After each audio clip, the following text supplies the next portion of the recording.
Hello everybody on the internet. So I think I should have made this video a few weeks ago, but I just didn't get around to it.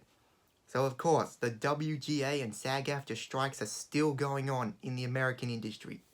The American industry may be currently going downhill, but the industry in other countries is going fine, mostly. I may not be American, but I do care about this situation because I'm really into filmmaking and because America makes all of my favorite movies. I don't know if I can really say anything that hasn't already been said, but I do want to express my thoughts here. I completely stand with the WGA and the SAG-AFTRA. And I always see comments saying like, oh, this is just millionaires crying for more.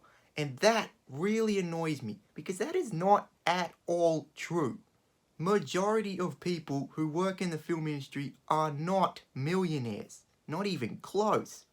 Do you think the guy who holds the clapper makes millions? No way. Do you think the girl who does the hair and makeup makes millions? No way. Do you think the guy who sits in the background in a restaurant scene or the guy who walks past camera here makes millions? No way. These strikes need to happen because Hollywood needs to change. This is happening to make Hollywood a better workplace for everyone. Greed has just ruined everything. In the last few years, so much stuff, particularly on streaming services, has come out and been pretty bad. Though, at the same time, art is subjective to everyone. If Hollywood becomes a better workplace because of these strikes, then that means everything, the movies and shows that they make, will be better. But the greedy executives think that the way to solve this is to cost cut and replace everyone with AI. And I cannot emphasize enough how wrong that is. But the truth is, cinema, film, it's not dead. There have been some great things the last few years, even amid all of this greed and all the global situations. Here's what everyone in Hollywood needs to do when they make movies. They need to put time, effort, and care and passion into it. They need to think about what people would want to see. They need to treat all of their workers fairly. They need to spend time writing it, making it good. They need to not mindlessly throw money at it, give it a budget that it needs, nothing unnecessary. And they need to try and do something new and unique with it. And if it's not ready or if something in the world is preventing it from coming out right away, then hold it off until the time is right. What recent movie does all of that sound like? Top Gun Maverick did every single one of those things. It did everything right. That is why it made $1.5 billion. It saved cinema. And there have been a few other billion-dollar movies the last few years that have all saved cinema at their own time. Let's take a look at that. Spider-Man No Way Home made over $1 billion because it had so much hype. People love Spider-Man, and this movie was a celebration of Spider-Man. Passion and care was put into this movie. Avatar: The Way of Water made $2 billion. It's the sequel to the highest grossing movie of all time, which made $2.7 billion. So that obviously helped. But also, James Cameron, all of the cast and crew, they care. They care about making a quality movie. They put all the time and effort into it. They put money where it was needed. They pushed technology to the limits. James Cameron even cared enough to improve upon the first movie. The Super Mario Bros. Movie made $1 billion.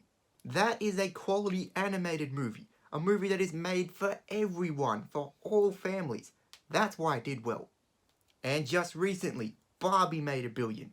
Now, I have not seen Barbie, and I never will, but that movie looks solidly made. It looks like Greta Gerwig put all the time, care, and passion into writing and directing this movie. And from what I understand, it treats women and men equally. Also, Oppenheimer. That has not made $1 billion, and I haven't seen that yet either. But I know that movie is good, and it definitely helped save cinema because it's directed by Christopher Nolan. Speaks for itself. It's a pretty unbelievable time. Even the giants like Disney, who used to be at the top of success and quality, are really going down. Disney have lost so much money and power the last few years, and I think they're definitely not going to be as powerful as they once were, which I do believe is a good thing. And hopefully these strikes and the fact that they're losing so much forces Disney to stop forcing stupid, sinful, wrong agendas in everything. Now, Disney aren't the only ones who do that, but they're some of the worst. Everyone needs to stop putting political, weird agendas in movies. People do not like seeing that. Representing all people in the world as equals is not an agenda. Movies should not stop doing that. But all that crap that I just mentioned needs to stop. It is showing movies that are doing much better do not have that. 2023, despite the strikes, has honestly been the best year for movies since before the pandemic began. And I hope it gives the executives a clear idea of what they have to do. So the short answer to what makes good art is humans. Humans are not going to be replaced by machines. Hashtag death to AI. And the writers and studios have started talking again, so let's just pray for the best right outcome here. There are so many men and women out there who are in need and out of work. This all needs to change for the good of everyone. So what do you think of all this? What movies have you really loved recently? Please show your support for WGA and SAG-AFTRA in the comments, and may the force be with you.